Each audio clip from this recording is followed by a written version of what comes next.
Hey guys, and welcome back to Narcissu 2. I feel like we're getting to the end of the game, so I might just start sobbing. Don't mind me. Yeah, anyways. As the orange-stained day, all unnoticed, turned to the purple of night. This is good. Finally, Himeko-san's feet stopped. We were just beyond the 7th station, perhaps?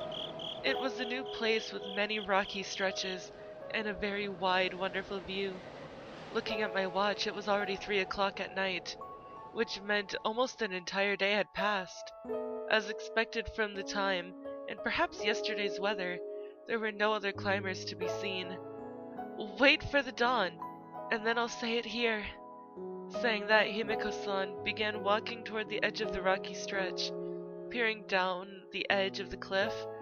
It was dark and hard to see, but the bottom of the ravine was far enough that you couldn't guess its height.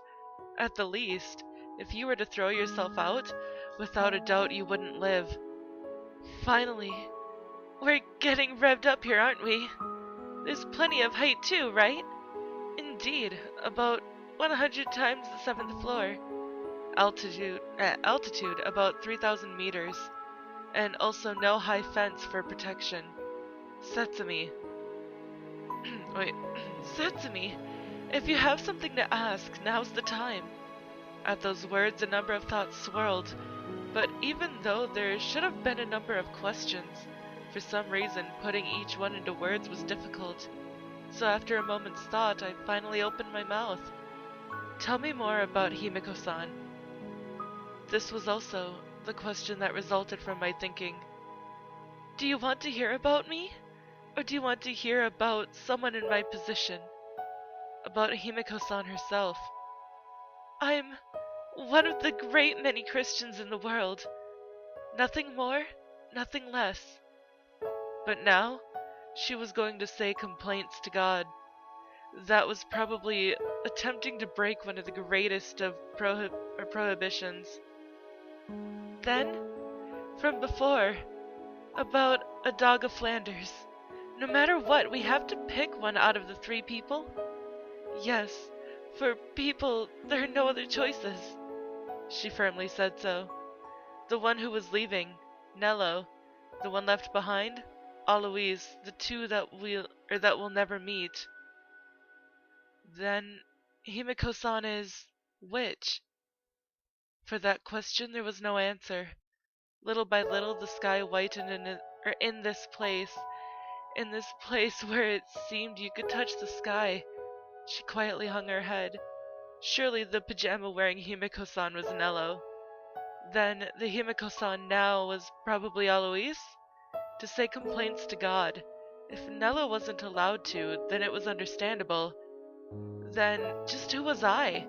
For what purpose was I brought to this place? Looks like the time's come. Saying that, Himeko-san looked up at the sky. Setsumi, take this. And then, taking something from her pocket, she handed it to me. A rosary? It's fine if you throw it away. It's just, I don't have the right to carry it anymore, you see. Just what was that supposed to mean? I didn't have to ask to know. However, up until now, even while saying she was a former, why did she carry it with her all this time? When I thought about it, I felt that deep down, it's not like she really wanted to do this. Is it really okay? It means that if there is a prayer, then there is also a cure. I want you to stop. I can't say that. Depends on the reason. A reason. One to pull her back. Even if Himeko-san herself wished to, even if she were already a resident of the 7th floor with a closed-off future. If, just like with living, people were given the right to die, then a reason to only stop that. Just who would have such a thing? And I don't even know what is right. What would be kindness? For some reason, I began crying. Being nearby and able to do nothing, I came to know how powerless I was. It started to get light, and looking up at the endless sky, I was overcome with sadness. No matter how much I thought, I couldn't come up with any decent reasons to pull her back. If Himeko-san herself had decided, then I might not have any right to interfere. But even if it were so, even if I didn't have a reason for why I should pull her back, because I'll also be sad, not some random person, because I myself would be sad, because this me here wanted her to stop, even if that were even if it were just the one-sided ego of the one left behind. Even if I could bear my own pain, because I can't bear another's, because the one leaving being sad means the ones remaining were pained the most. Moreover, for me, it was still... Alois is impossible, my sobbing continued. Don't make such a face. When you make such a face, doesn't it make it hard for me too?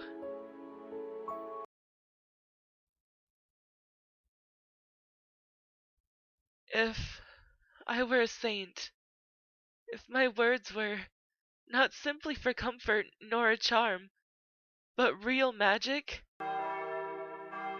then now a miracle would happen. I was crying. I'm sorry, One-san. It would have been better if we hadn't become friends. The girl stood before me as I continued to cry, and she apologized sadly. Even though there were clear rules, if you've come here, you can't make any friends, they said. I'm sorry if I had followed it properly. One-san wouldn't be crying. And then, once again facing the sky, the girl started praying. Facing the high summer sky that stretched out forever, she offered a prayer to the god who was probably out there. At that serious figure, the rosary I gave her in hand, believing that the simple Lord's Prayer was a magical spell, that figure... Enough! You don't have to pray anymore! Why? My sobbing wouldn't stop. It's useless doing that. Finally, as a Christian, the words that shouldn't be said came out. So stop! You can't be saved. No matter what you do, you'll die. And then, even as a helper, even as Nello's best friend Alois, the words that I must never say came out. I know. Then, why? It's not that I don't matter anymore. Just for the crying One-san, for her crying to stop. To quickly smile like she always did. That's all I want to pray for.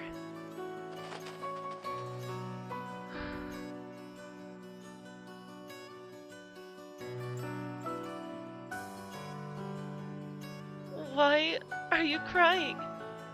Stupid, you didn't know? At a time like this, it's okay to cry. Himeko-san cried. In the place where it seemed you could touch the sky. It was the first time she showed me tears. At such a time, what words I should say. Just, what would be kindness? Because I didn't know that. Simply so she would stop crying, even just a little bit sooner, so that her smile would return even just a little sooner. Patting her back, just gently stroking, was all I could do. Stop that! To be consoled by a middle schooler? I didn't lead such a pathetic life. Don't worry about it. Going by history of sickness, I'm older than you. Himeko-san sniffed. What's with that? You're the younger one! The blue-purple dawn sky grew white and changed to a sunrise. The wind that began to blow from the valley made a lonely sound. Himeko-san cried. The wind over the ravine also wailed, and probably I too was crying.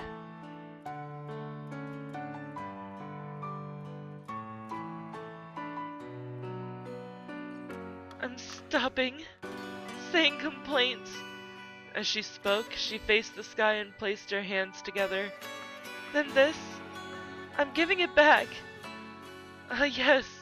Without this, the effectiveness would be weaker, won't it? Then she hung the rosary I returned on her neck.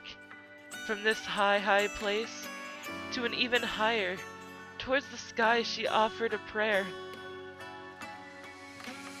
Listen well, because you seem to be hard of hearing. I've come all this way to do it. It doesn't matter about me now. However, at the least because of me, make it so that there are no people who would be forever pained. And even if it's just a bit sooner, let them recover. As if speaking to herself, Himeko-san coolly murmured. There were a number of other words continuing on, but for me, I couldn't hear what she was saying beyond that. Perhaps Himeko-san had made up with God? That expression was neither despairing nor compassionate. It was proud, and could even be considered beautiful. And this was probably, of those two she said would never meet, the one leaving's wish for those left behind. That's all of it. And then she turned towards me. So? With the cliched wish, were you disappointed? I gave my head a small shake. Even if they were called cliched, if I were in Himeko-san's position, would I have, in the same way, sincerely wished for those remaining behind? Setsumi, you're the witness. I am? Yes, if the wish comes out wrong, next time, you say complaints in my place, okay? To God and all that. Was this the reason for taking me here? Well, a half. And the remaining half, I guess, is a secret? Indeed. Saying that, she thought for a moment. Magic, it's like that. Magic? Yes, even if there's no effect now, definitely later it should work. Once again, under the morning sky, we hit the roads. Within that, the lunch bought from the convenience store in hand, Himeko-san whispered. For now, I'm going to add one to the rules. Rules? Yes, that it's okay to make friends. Then, taking the rosary from her pocket. Really, I could have given you this rosary, but looks like I still need it, you see. As she spoke, she moved it from her neck to decorate her chest. That's why for Setsumi, I'll give a different thing. A different thing? Yes, the one who decides is you. And now, the roadster drove on, from the sloped road slowly towards the city. Gripping the wheel was Himeko-san, not in pajamas, but the usual Himeko-san I knew. What was different from all the times before was the rosary visible on her chest. Hey, Setsumi, let me say one thing. From here on out, no matter who you choose, at the very, very end, you mustn't kill all the way to even your heart. What's this about? It's fine for now. I'm sure you'll be fine. In the end, you'll be able to smile. That probably was what she mentioned before, the so-called magic.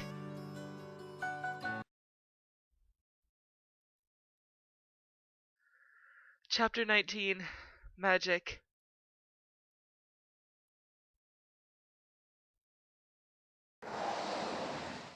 Well, let's part here. The rolling sound of bells. Stopping the car in front of the church, Himeko-san let me get off. Setsumi, no more coming to visit, okay? Huh? Sudden words. They were to never meet again. It meant farewell. Say, at a time like this, The ones left behind, what should they do? Nothing really. The usual is fine. Say it more concretely. As the words mean, just normally, be natural. Even though a close person will soon be dying, even though they never meet again, could those left behind there really be normal? Don't say difficult things. Then smile and see me off. That's even harder. And then Turning her back towards me, Himeko-san started walking towards the church in front of her. Facing that back, I asked a final question. Himeko-san, tell me one last thing. Sure. Nello. Alois, were they happy? At that question, Himeko-san silently looked down. Shortly after, just briefly, she glanced at the church, and then boldly facing the sky. Which was it, I wonder? I don't really know. While speaking, she gave me a smile. Even though very soon she would probably disappear from this world, in the end, she faced me with her usual smile. Well then, farewell, Professor. And so, the friend of 40 days, of one summer, disappeared toward the 7th floor. Name, Himeko, a princess's Hime, with the child's Ko. Blood type AB, age 23, Libra, female. Final identification bracelet color white. In the year 1999, out of the world's over 1 billion Catholics, one disappeared. Upon me a strange nickname and a mysterious magic she cast, and from this world she disappeared. The high sun when you look up, the rolling sound of the church bells, the endlessly continuing blue sky, the loudly crying voices of cicadas. Even though very soon the summer would end, today also looked to be a hot day. And that is it, guys. Ugh. And here I thought I would cry a lot more than I did.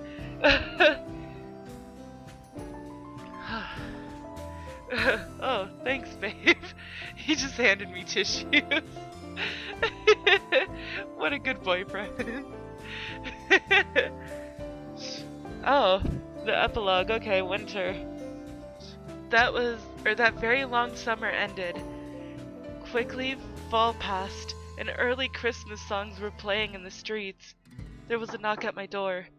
Setsumi, a package has arrived. I took the small package from my mother. Normally, I wouldn't be receiving packages. However, there was only one thing that came to mind. A package to be delivered on a certain date, that sender's name. With a sense of premonition, I went to check. Alois. Letters written small with a ballpoint pen. It was from Himeko-san. While alive, at what point did she send it out? I didn't know. But she had said that she would give a different thing as a present. And then tremblingly, with equal amounts of expectation and unease, I opened to look. A one piece? Summery white, with a cute yellow sunflower pattern. That was something that she had said numerous times she would buy for me, the thing that I had seemed to want. The one-piece dress spread in my hands, and by the window, on a hanger, were the washed pajamas, and the sailor uniform I still wore now. As proof of my once normal days, the one piece of clothing other than pajamas that I had. My heart swayed. So happy. Before I knew it, I was about to pass my arms through the sleeves, but I stopped my hands. And then once again returning it to the box, I headed to where the person who was more worthy of accepting it was. The elevator bell rang. A place I hadn't come to in a number of months. Passing through the side of the nurse's station, my goal was to find her, but she was nowhere to be seen. And the room that Himeko-san had once been in? It was expected, but a nameplate I didn't recognize. Giving the old lady in the wheelchair inside a small greeting, I left the 7th floor. While returning, by chance the courtyard came into view. In that place, here and there, daffodils were beginning to blossom. The other flower beds had been left barren in the season, and I thought their singly blooming figures were proud and beautiful. The rolling sound of bells. Visiting here was the first since Himeko-san's funeral. Then, I called to the person I had been searching for. Chihiro-san. Setsumi-san. It has been a while, hasn't it? What brings you to such a place? Because you weren't in the hospital. Because I've stopped being a helper. Until my feelings calm down a little, I've decided to rest. Saying that, unchanged from before, she showed me her calm face. From that expression, I felt I might not have a duty. Felt I've been told that I didn't have to go say complaints in her place. By the way, what's wrong? Did you come here to pray? That's not it. As I spoke, I took from my tote bag the box with the clothing. A present from your One-san. Huh? It might be small, but... I see, thank you. Accepting the box, she gave that reply, but somehow a troubled expression surfaced. Chihiro-san? I'm sorry. Truth is, I've been told by One-chan. What's this about? That maybe Setsumi-san might come to say that to me. What? And see, at that time, she said to hand this over. Atop the bed spread maps. On there were national roads, expressways, countless roads I didn't know the names of. Separate, wide maps of all 47 prefectures at a few tens of thousands to one scale. And 3,000 to one scale detailed city maps were drawn on them. Returning the one piece, I received maps. Perhaps Himeko-san had expected this? That I would choose this side? And then tucked into the maps was a single envelope. What was inside? 5 10,000 yen bills. Once, while looking at the maps, she had said that with just that much, you could go anywhere. This is for smiling at the end. The remaining half of the magic? If there was a prayer, then there is also a cure. Most likely, I would choose neither. I have a feeling I won't be able to choose. As someone like that, just what would become of me, I wonder? Even someone like me, I wonder, will I be able to smile someday? In the end, would I be able to smile?